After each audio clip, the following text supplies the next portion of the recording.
자, 이번 시간에는 이벤트 핸들링에 대한 내용에 대해서 살펴보도록 하겠습니다. 스벨트 홈페이지에 레플로 이동을 해주시고요. 바로 코딩을 해볼게요. 이미 작성되어 있는 h1 태그 밑에다가 div 태그를 하나 만들고 클래스를 박스로 만들어 주도록 하겠습니다.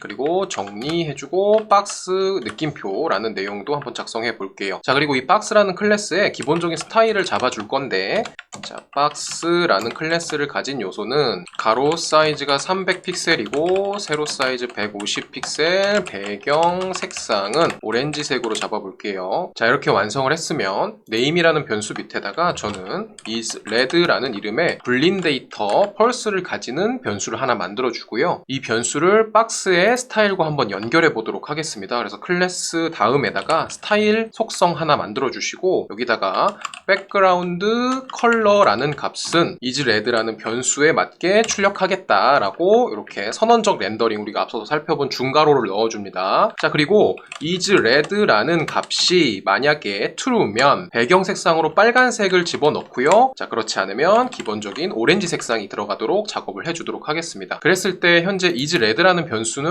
값이 펄스이고 이 isRed를 변경하는 별도의 코드는 찾아볼 수가 없죠. 자, 그래서 이 박스라는 요소를 찾아서 이벤트를 한번 붙여볼 건데, 자, 우리가 이미 자바스크립트에서 많이 쓰고 있는 방법을 한번 도입해 보도록 하겠습니다. 자, const 박스를 하나 만들어서 여기다가 document query selector 박스라는 클래스를 가진 요소를 찾고, 그리고 박스 부분에다가 add event listener를 붙여보도록 할게요. 그리고 이벤트는 클릭 이벤트를 연결하고, 박스가 클릭되면 실행될 리스너 함수를 이렇게 추가해 줍니다. 그리고 함수의 내용으로는 우리가 앞서서 만들었던 isRed에다가 isRed에 반대되는 값을 할당해서 일종의 토글이 되도록 작업을 해줄 건데요. 화면 오른쪽 하단을 보시면 cannot read property add event listener of null이라고 되어져 있죠. 그래서 이 현상은 현재 박스를 정상적으로 찾지 못해서 발생하는 문제인데요. 우선 이 내용을 완성하기 위해서 자, 스크립트 최상단에다가 import를 통해서 onMount라는 것을 가지고 옵니다. from 스벨트로부터요. 그리고 onMount를 실행할 건데, 그 실행하는 콜백 함수로 비어있는 함수를 역시 추가하고, 그 다음에 작성한 이 내용을 잘라서 넣어주도록 하겠습니다. 정리도 해주고요. 자, 그러면 이 onMount라는 게 무엇이냐, 이번 시간에 제대로 배울 내용은 아니지만 이 onMount라는 것은 현재 컴포넌트가 준비되면 콜백 함수의 내용을 실행하겠다라는 의미가 됩니다. 그래서 이 onMount의 내용이 있기 전에는 이 컴포넌트 전체가 아직 준비가 된 상황이 아니기 때문에 박스를 정상적으로 찾지를 못했던 거고요. 그래서 onMount 내부에다가 이렇게 이제 박스를 찾는 코드를 넣어준 거예요. 자, 그러면 박스를 찾아서 클릭이라는 이벤트도 연결을 했고, 클릭을 하면 isRed라는 값이 토글되는 그러한 구조를 가지니까, 자, 박스를 한번 클릭해 보면 빨간색으로 오렌지색으로 빨간색으로 오렌지색으로 바뀌는 이러한 예제를 만들었는데, 우리가 박스를 클릭하기 위해서 너무 많은 것들을 작성하는 게 좀 불편하죠. 자, 그래서 우리가 작성할 필요가 없는 부분들은 제가 이렇게 다 주석 처리를 해주고요. 자, 주석이 된 부분들이 이제 필요하지 않습니다. 자, 요 내용을 스벨트에서 제공하는 API로 처리를 해볼게요. 스타일 속성 다음에다가 on이라는 디렉티브를 작성해 주시면 되는데, 디렉티브가 무엇인지 중요하지 않습니다. 아무튼 on이라는 키워드를 작성한 다음에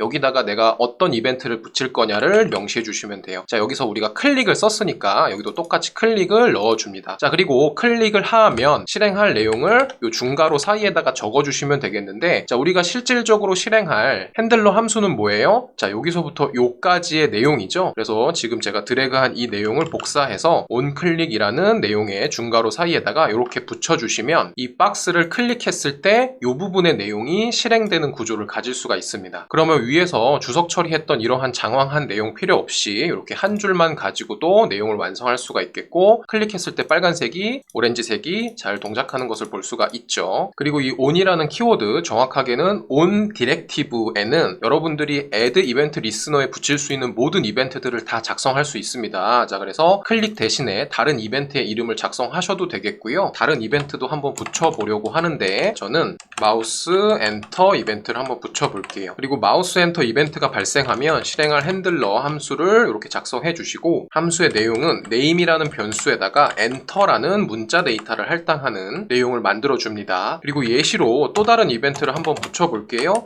자, 마우스 leave라는 이벤트를 연결할 건데, 역시 핸들러 함수 하나 넣어주시고 name이라는 변수에다가 leave라는 문자 데이터를 할당하도록 만들어줍니다. 자, name이란 변수는 지금 현재 기본값으로 world라는 문자 데이터가 할당되어져 있고 h1에서 렌더링 되고 있는 거 보이시죠? 자, 그리고 마우스를 박스 안으로 집어넣으면 enter, leave로 글자가 바뀌는 것을 볼 수가 있습니다. 그리고 on 디렉티브를 사용할 때 꼭 이렇게 인라인으로 함수 내용을 작성할 필요는 없거든요. 자, 그래서 저는 이쪽 스크립트 내용에다가 함수를 하나 만들고 enter라는 이름의 함수를 하나 만들어주고 name에다가 enter라는 문자 데이터를 할당하도록 할게요. 자, 그리고 함수 이름을 요 핸들러 대신에 이렇게 명시해줘도 됩니다. 어차피 안에 들어있는 내용은 같으니까요. 자, 그리고 leave도 마찬가지로 이렇게 leave라는 함수를 하나 만들어주고 name은 leave로 넣고 leave라는 함수 자체를 이렇게 연결해주되, 주의하실 부분은 함수를 실행하시면 안 된다는 거고요. 만약에 함수를 꼭 이렇게 실행해야 된다, 왜냐하면 인수를 넣어야 되니까 그래야 한다면, 자, 여기다가 이렇게 익명 함수를 추가해서 해당하는 내용이 익명 함수 내부에서 실행될 수 있도록 작업을 해주셔야 되는데, 자, 이러한 자세한 내용들은 나중에 살펴보도록 하겠습니다. 자, 그래서 여기다가 leave라는 함수만 넣어주시면 되겠고요. 역시 테스트를 해보면